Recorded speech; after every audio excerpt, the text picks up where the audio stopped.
শহীদ মুগ্ধের ভাই স্নিগ্ধ ফারুক হাসানের কাছে এসেছিলেন এবং বলেছিলেন, ফারুক ভাই আপনি এদেরকে ক্ষমা করে দেন, আপোষে আসেন। আজকে বিচারের নামে প্রহসন শুরু করেছে এই অন্তর্বর্তীকালীন সরকার।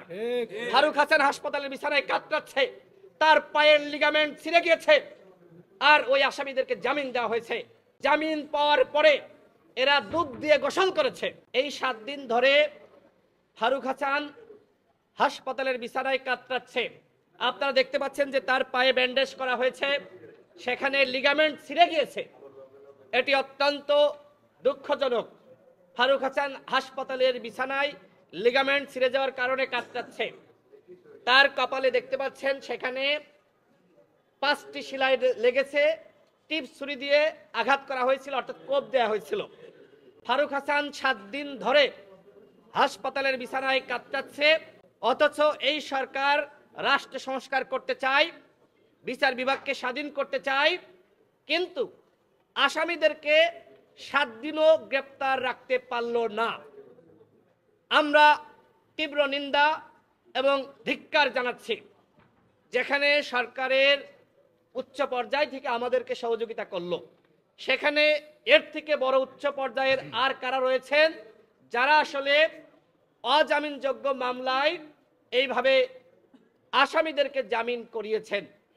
আমরা ওই বিচারকের বা ওই জজের আমরা পদত্যাগ দাবি করছি এবং একই সাথে হুঁশিয়ারি উচ্চারণ করছি, আপনারা যে আসামিদেরকে জামিন দিয়েছেন সেই হিল্লোল এবং শরীফ এরা আওয়ামী লীগের পেতাত্তা। আপনারা জানেন যে গণ অভ্যুত্থানের সময় 2টা পক্ষ আহত হয়।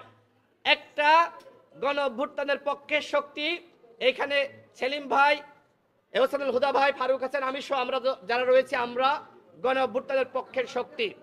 আর ছাত্রলীগ আওয়ামী পান্ডারা ছিল গণ অভ্যুত্থানের বিপক্ষের শক্তি। তারাও কিন্তু আহত হয়ে এখনো হাসপাতালের বিছানায় কাতরাচ্ছে, এই দাবি করছে তারা। এরা আহত না, এরা আহত লীগ। যে বিচারক এই আহত লীগের জামিন দিয়েছে আমরা তাদের পদত্যাগ দাবি করছি এবং একই সাথে আমরা হুঁশিয়ারি উচ্চারণ করছি, আগামী 24 ঘন্টার মধ্যে এই আসামিদেরকে গ্রেপ্তার করতে হবে। এরা কোনো আহত না, এরা এতটাই মনুষ্যত্বহীন। জামিন পাওয়ার পরে এরা দুধ দিয়ে গোসল করেছে। দেখেন, আমরা ছাত্রলীগ যুবলীগের আচরণ দেখেছি, তারাও এইভাবে দুধ দিয়ে গোসল করত। অন্যায় করার পরে, অপরাধ করার পরে সেই জাহাঙ্গীরনগর বিশ্ববিদ্যালয়, সেই আপনারা জানেন যে 100 শিক্ষার্থীকে করেছিলেন, নারী শিক্ষার্থীকে, সেই সেঞ্চুরি মানিক, সেও কিন্তু প্রত্যেকটা পরে যখন শতক পূর্ণ হলো সে কিন্তু দুধ দিয়ে গোসল করেছিল। সেই আওয়ামী লীগের চরিত্রের সাথে আমরা এদের চরিত্রের মিল খুঁজে পাচ্ছি। যিনি জামিন করিয়েছেন আমি জানি না, যেহেতু বিচারকের নাম, আমি তার নাম এখানে মেনশন করতে চাচ্ছি না। এটা সরকার খতিয়ে দেখবে যে কে জামিন দিয়েছে, কিসের বিনিময়ে জামিন দিয়েছে। তবে আপনাদেরকে একটু তথ্য দিতে চাই, সেটি হলো জুলাই স্মৃতি ফাউন্ডেশনের পক্ষ থেকে শহীদ মুগ্ধের ভাই স্নিগ্ধ ফারুক হাসানের কাছে এসেছিলেন এবং বলেছিলেন, ফারুক ভাই আপনি এদেরকে ক্ষমা করে দেন, আপোষে আসেন। ওই সময় আমরা শুনেছিলাম যে আমরা আপোষে আসি বা না আসি, এই আসামিরা জামিন পাবে, অর্থাৎ আইওয়াশ করা হয়েছিল, ক্ষমা চাওয়া নামে মাত্র ছিল। ফারুক হাসান বলেছিল আমরা এদেরকে ক্ষমা করব না, এরা কোনো ভুল করে নাই, ভুল করলে আমি এদেরকে ক্ষমা করতাম। আপনারা ভিডিও দেখেন কিভাবে আমাকে তারা পিটিয়েছে। ফারুক হাসান এই অপরাধের বিচার দাবি করেছিল। আজকে বিচারের নামে প্রহসন শুরু করেছে এই অন্তর্বর্তীকালীন সরকার।